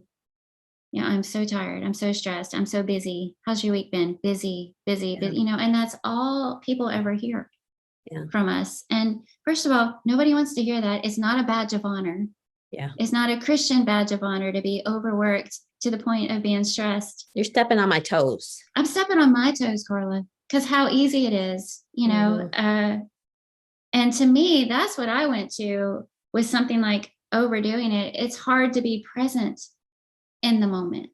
It's hard to be in the moment. It's hard to be aware of what's going on around you and just enjoy the simple things of life, the blessings of life, the people that are with you in the moment, because you are busy working on this, and thinking about the next thing. And once you get finished with the next thing, you're already on to the next thing, without taking a breath.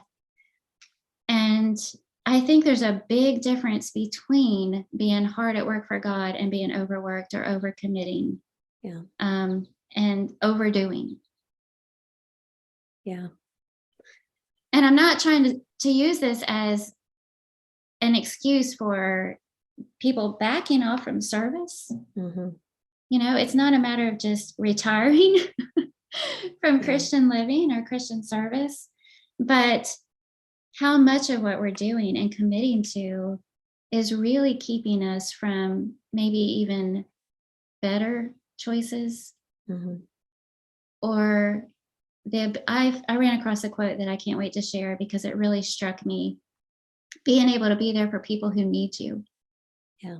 Because how many times does somebody come up, somebody's hurting, somebody needs help, somebody needs you, and you're thinking, this could not have come at a worse time Mm-hmm. because I've got to do this, and this. Yeah. Yeah. It's a tough thing. And one of the things that, we have our running list that we share between the two of us of topics that we want to talk about. And one of the things that I had put in there was, do we come from a place of no or a place of yes? So what is your gut when someone approaches you with something they need done, or they want help with, or this opportunity comes up to do this for someone, or to do this at the church building, or to teach, or whatever? What is your immediate thought? Oh no, I'm not going to do that. Or yeah, I'll do that. And somewhere is a balance between those two, because we can't do everything. Even if we want to do everything, we can't. And not just because we can't, but because we need to let other people do things sometimes and not have to do everything ourselves. But I remember a woman when my boys were little. She was probably the age of me now, and I thought she was kind of old back then. Yeah. And so now I'm thinking she was really young, but she was always busy. I mean, she would say things like, I just thought I was busy when I was your age.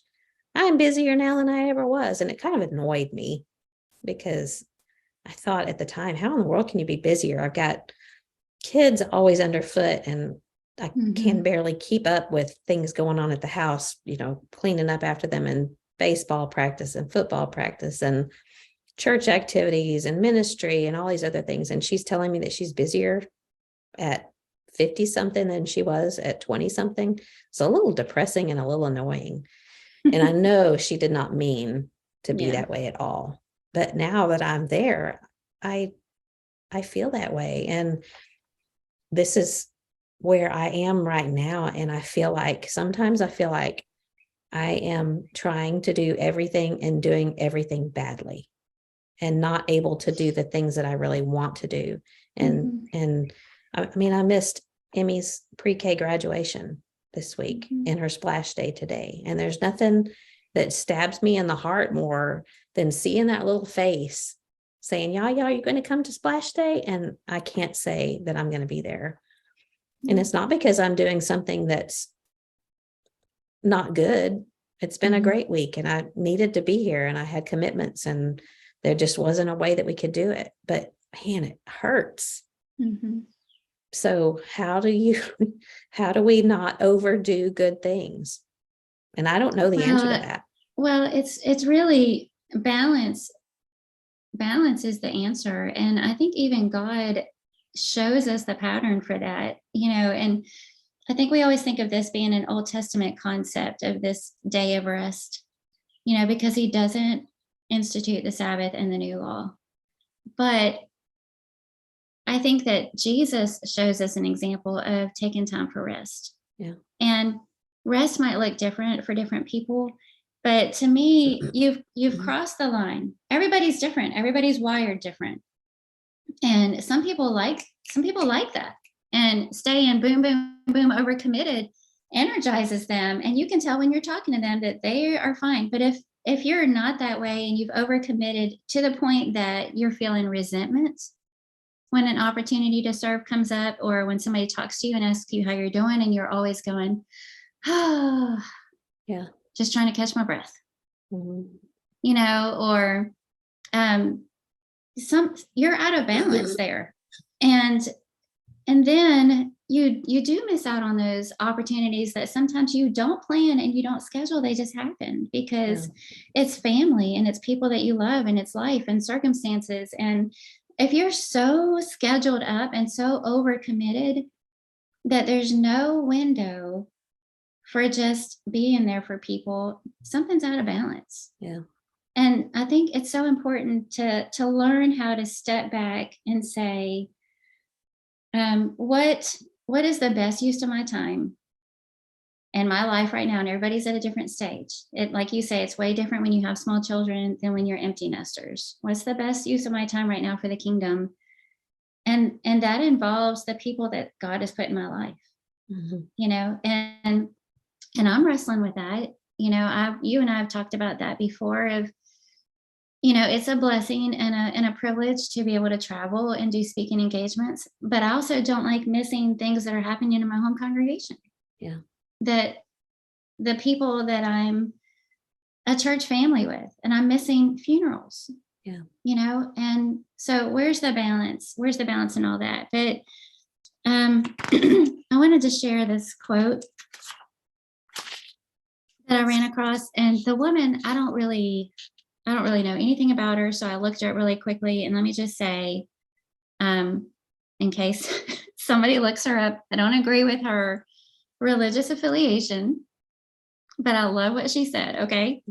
Her name is Marjorie Hinckley, and she said, I want to drive up to the pearly gates in a shiny sports car with beautifully styled clothing and a perfect blowout and manicured nails. I want to drive up in a car that has mud on the wheels from taking kids to camp. I want to be there with a smudge of peanut butter on my shirt from making sandwiches for my sick neighbor's kids. I want to be there with a little dirt under my fingernails from helping weed someone else's garden. I want to be there with children's sticky kisses on my cheeks and the tears of a friend on my shoulder. I want the Lord to know I was really here and that I really lived. And all of those things that she mentions, they're not things that you schedule in your planner. You know, they're the people around us. And it's hard to be present in these types of situations when we're exhausted and tired, or we're not even around. Yeah. And so what do you actually have time for? You know, is the question. And it's not that you mind hard work. It's not that you mind service, but what are you prioritizing with your time? What do you have time for where you can serve, but you're not always feeling rushed? You know, and for me, that's a big part of it. I don't mind hard work. I like being busy. I like being involved. But when you're so rushed that you've got this little window to get this done before you rush off to this thing, well, then I start feeling stressed. And I don't do my best work, and I'm not as gracious with my own husband. Or somebody else that says, can you cover for me? And I'm like, are you kidding me? Yeah. You know, that's not good. That's not good.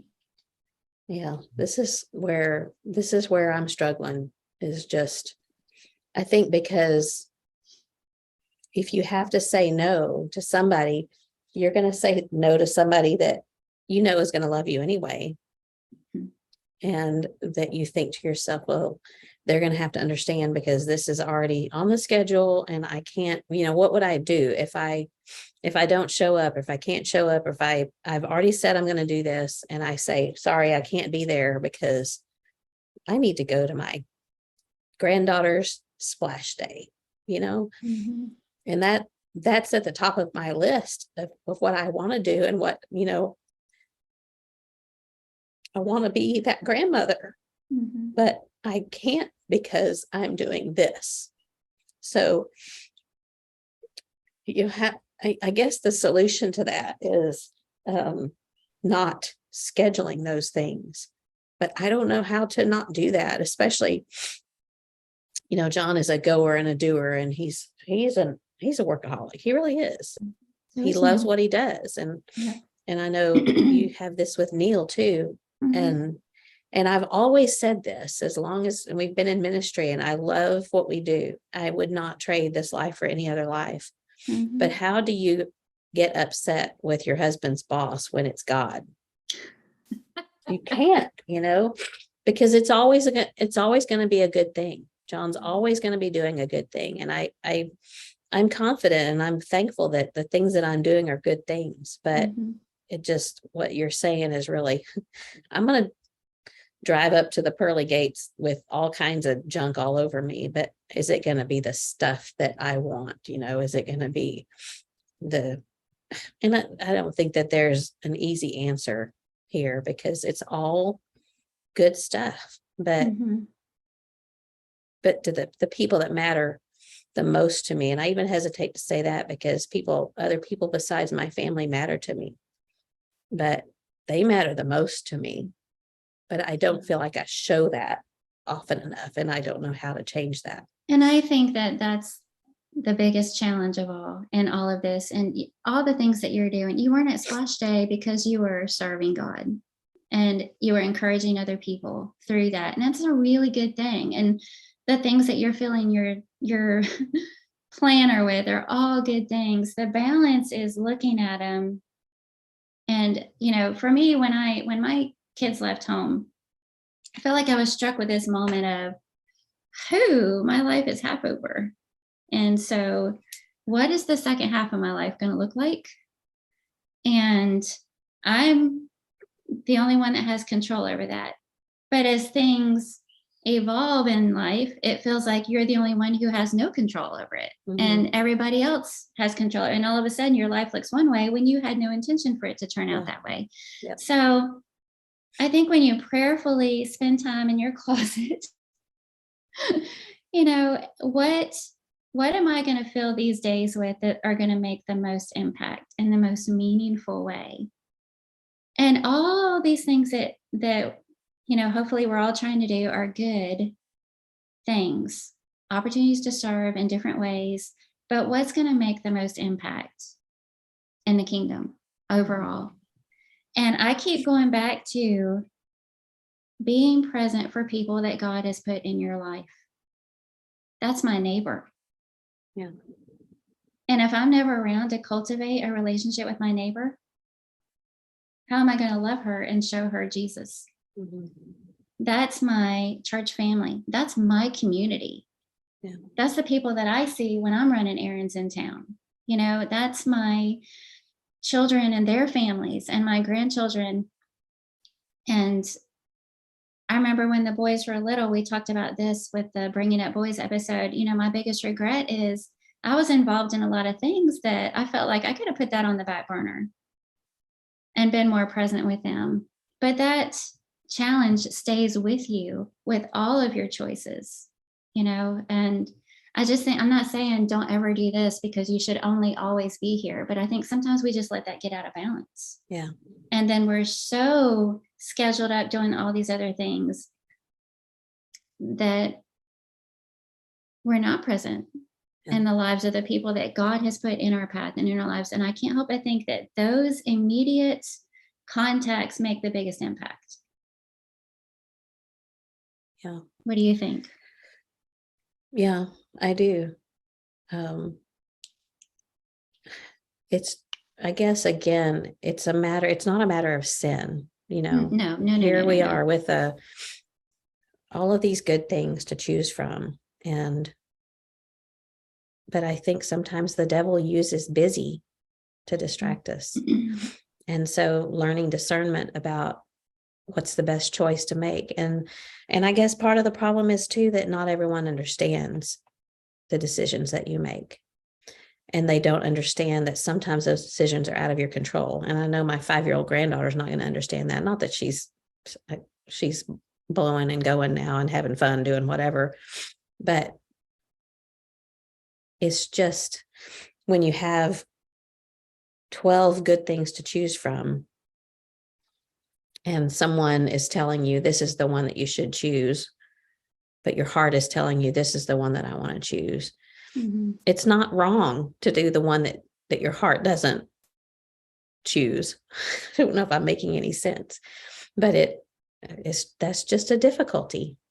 Mm-hmm. And I'm struggling with that. And I think probably, I know you are too. I think there's a lot of us that are struggling with overdoing things, and it can be discouraging, and I don't want to be discouraged. I want to continue to be encouraged by good things in my life. And and I think I chased a little bit of a rabbit trail with talking about ministry in particular, and that's probably where. But that's where we are. Yeah, that's where you and I are. But we're talking about overcommitting in general and how to keep from doing that. I was thinking about the whole staying focused on priorities, mm-hmm. and because our society is just thrives on busyness. And, people are going to, whatever you're willing to do, they're going to let you, Yeah. And again, a lot of the stuff that we're doing is good. But I was thinking about Psalm 46:10. Be still and know that I am God. Intention again. It's when are you going to take the time to do that? Is that just talking about when you pray first thing in the morning? Or is there more to it than that?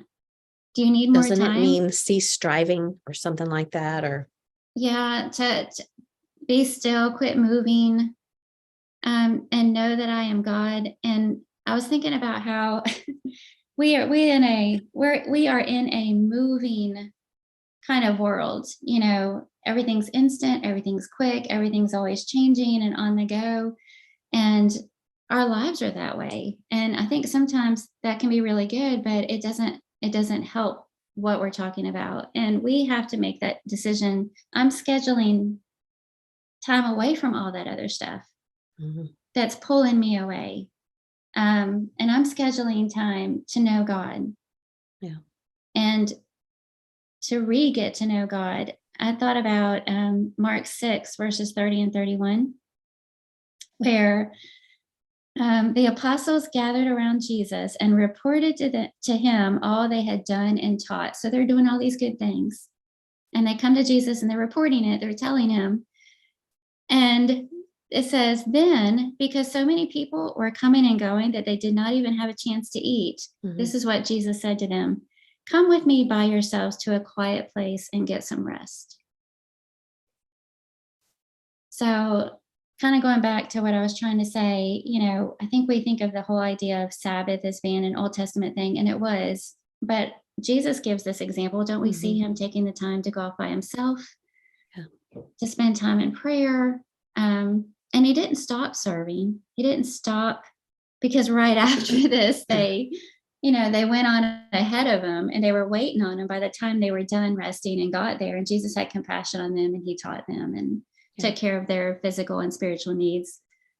But here we have the apostles and they come to Jesus and here's what we've been doing, all these good things. We've did this, we've done this, we've done this. And he says, let's take a break.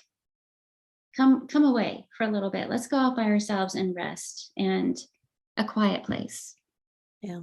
And get some rest. Do you even have a quiet place? Yeah. Do I? I don't know. Do you? You have your garden. And that, I don't think that's a selfish thing. I think it makes a quiet place or a quiet time of rest makes us feel better about serving. Yeah. And gives us time to think about how we're using our time. Are we doing it in a way that makes the most impact with the people that God's put in our lives? Yeah. Your brain, your brain needs a rest too.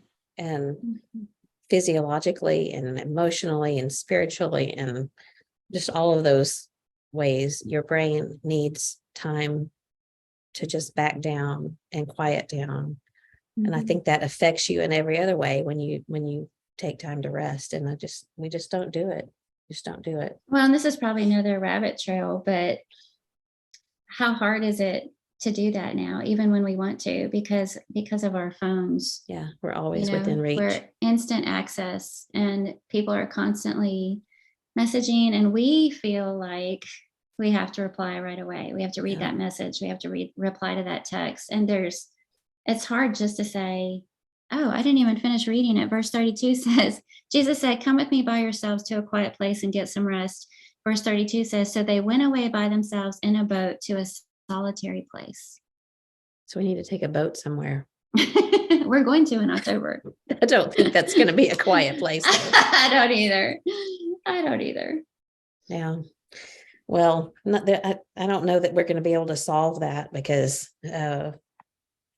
it's just too involved of an answer and there's too many moving parts, I guess, it's something maybe we have to look down the way a little bit more and say, this is something we've got to change. And, honestly, we've tried and it's so hard to do. And so in some ways I have just come to terms with it's going to be like this. So anyway, Well, we're and a over lot of these busy. things, it's not like there's a wrong choice, Right. but All the good things. which choice would you feel better about? Which choice would you feel less regrets Yeah. in some way about? And like you said, the most impact. Yeah. But what does that look like? What is the most impact on who? Well, You know? it's yeah, and balancing things out, saying, maybe it's just a matter of cutting back.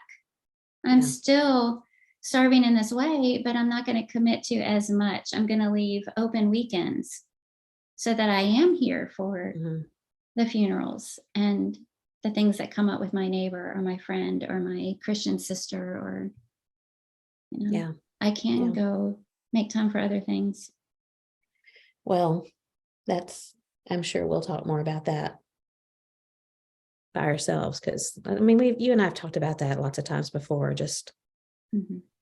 where we are in life and how things feel, and we want to do good things and the right things and the most, like you said, the most impact, but sometimes we feel like we're making the choice that we're supposed to make rather than the one that really is better for us, Mhm. which feels selfish, I guess, because we don't think that we're supposed to choose things that are best for us.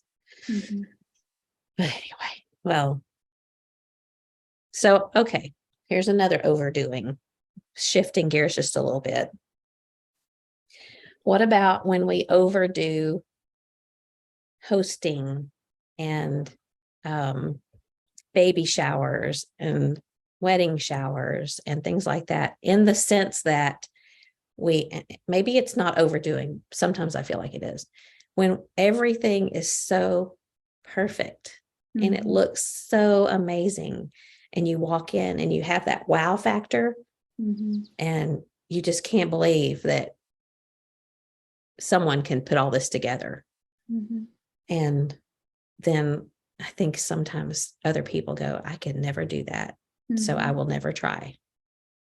Yeah. Have you seen that? Do you think that's an issue? Oh, absolutely. And I've seen that even with my own hospitality struggles, because, I'll go to somebody else's house and they will have this amazing spread, like all the expensive cuts of meat and more than one option. Mm-hmm. Or this big beautiful house where everything is absolutely perfect, and then I'm thinking, well, I don't want them coming to my house for Yeah. my spaghetti. you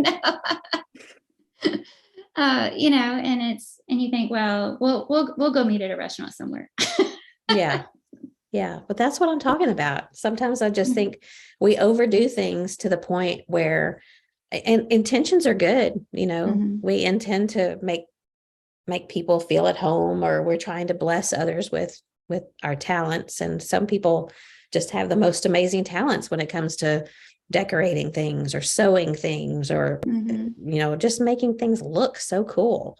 Yeah. But it just sometimes makes me feel so inadequate. Mhm. And I think I don't even want to try. And again, I'm not trying to put blame and burden on those who are doing good things, although maybe they should tone it down a little bit, you know. But just thinking about how, when we are hospitable, in fact, what does hospitable mean? And it made me think of that article that Laura Warnes wrote, that hospitality is not about me. Have you read Mhm. that? Yes. I intended Yeah. to take a screenshot of some of it, but we'll link it, I'm sure, in either in the show notes or in the group next week. But she said that hospitality has nothing to do with entertaining and everything to do with service. Mm. And Mhm. that was pretty mind-blowing to me the first time I read it, because I think of hospitality as being entertaining. And it Mhm. does, it is in some ways, but you're serving someone by being hospitable rather than trying to just blow them out of the water and impress them. And Mm. sometimes I feel like that may be what I'm trying to do, because I like to do things and make them look good. And I like for people to think that I'm talented at hosting whatever. I Mhm. remember when we did Mom and Dad's 50th anniversary, and it was so much fun. We got Mom's dress out and we put it on a mannequin and set it in the corner, and we put a big mural on the wall we made a big 50 out of pictures, just a collage of pictures. And we put things all over the tables, and we had a big spread with homemade ice cream and stuff like that. And I know my motives, and they were not to blow anybody out of the water and make them think how awesome I am. I wanted people I wanted to draw attention to mom and dad. But looking back on it, I wonder if it was a little too much. And again, I don't want anybody to think that I'm shaming anybody for doing something neat like that, but maybe just something to think about, to not overdo things. I'm glad you brought that up, because not too long ago, Neil and I were traveling, and we were in different homes back to back, and one of them was really, really fancy, and the meal was at the dining room table with all the good dishes and, the good silverware and glasses, and, everything was all beautiful, magazine worthy, and then the next night, it was like the polar opposite, plastic cups, paper plates, a much more casual meal, and we were talking about it later, and I said, which one did you actually enjoy more? Yeah. And we both agreed, beyond the shadow of a doubt, it was the casual one. Mm-hmm. I mean, we just felt, and I love dishes. Yeah. I'm that kind of person. I love a set table. I love trying fancy things, that I enjoy that very much. But as far as being a guest in somebody's home, when in one home you're kind of going, wow. Yeah. But in the other home, you're just relaxed and you're enjoying the company.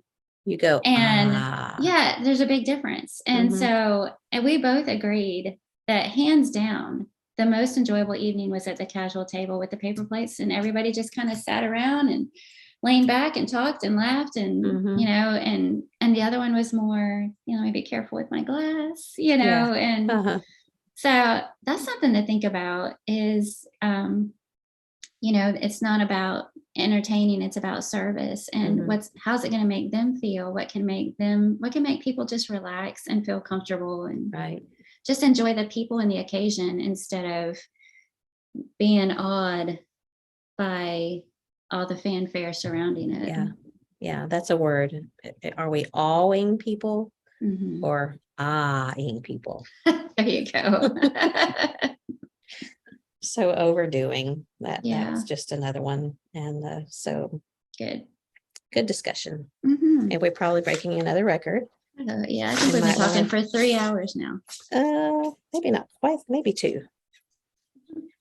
I don't know how long we've been talking, but I've enjoyed it. I always enjoy it, and we probably should wrap it up and just let everybody think about things and give us some feedback in what you think about these things, and as far as overreacting or overanalyzing, overthinking, overdoing, and how can we do better, and how can we make the best use of our time and our thoughts and our intents, and so we'd love to hear from you. Just let us know what you think.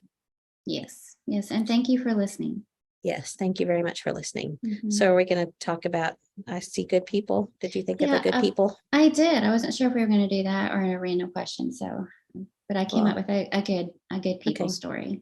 Tell me about your good people.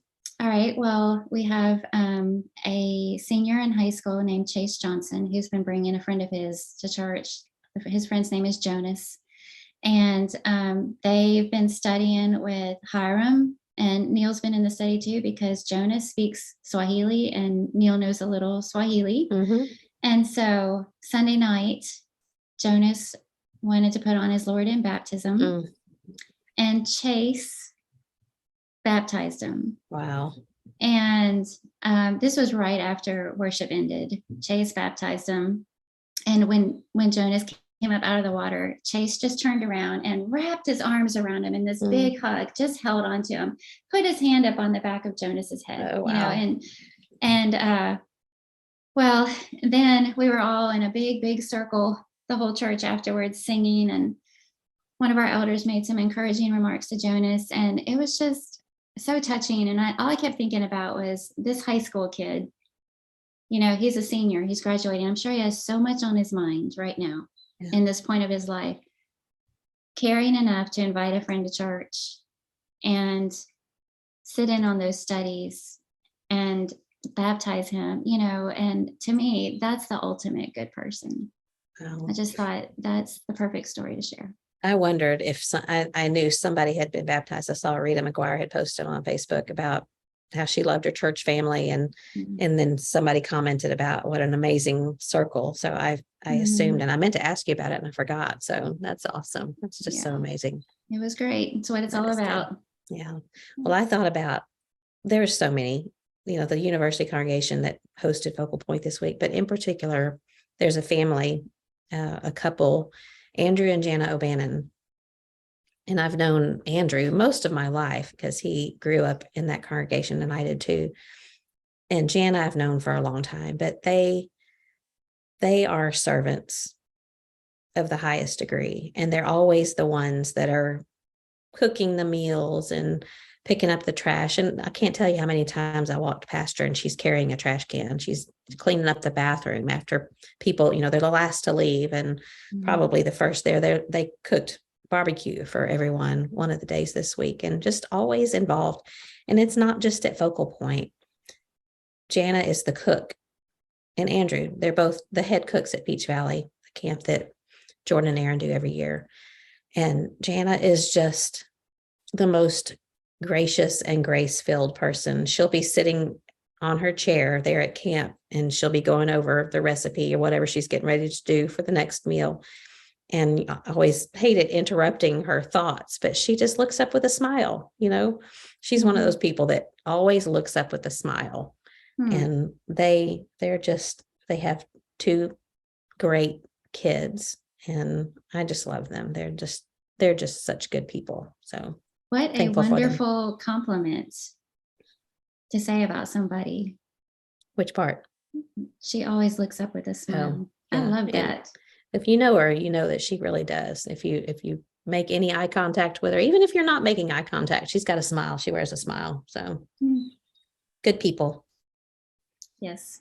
Good All good right. place to end. Yeah. Yeah. Well, thanks again to our listeners for joining us. And we would love to hear from you, like we said, and we would just appreciate your listening and your prayers and just Mhm. we enjoy what we're doing and enjoying that we get to share it with so many people that are listening. So Yeah, and we pray until, for y'all too, because we pray before we start recording and we pray for our listeners also. yeah, So, we do. mhm. Okay. Well, I'm looking forward to seeing you in a few days. And Yay! yeah, it's going to be good. I tell you what, Monday, that's the day that I'm looking forward to. That's a day of rest in a way. So it'll be good. That's right. Looking forward to it. All right. Well, until next time. Keep looking up. All right. Love you. Talk to you soon.